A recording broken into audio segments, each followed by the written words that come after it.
Ego is a shadow of the real self. So what you consider yourself to be, the whole mind will be functioning according to that consideration.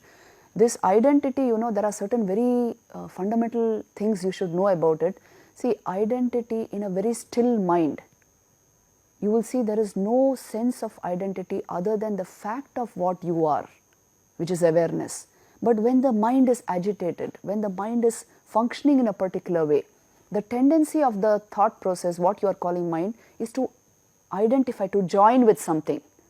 So we have built up identities. Just now you are a student of IIT, it's a built up identity. After some time it's going to change.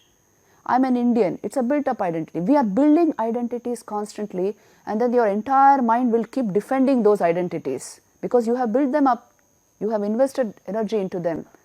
You have identified with that particular aspect at that point of time. In a completely still meditative mind, if you explore identity, you will come to the very source of these faculties. What is the source of your I sense? Which is pure awareness, pure consciousness, what we say. That is getting reflected in the mind, creating your mental awareness, that is identifying with the thought process in your mind. So you are building an identity, you are getting an identity as it were. So this understanding will come by itself if we manufacture the meditative mind. You understand the very, you can say, crux of identity. Essentially Vedanta does this for you. So this is regarding that ahamatmika faculty of your mind, which is constantly in identification. You can even identify with objects.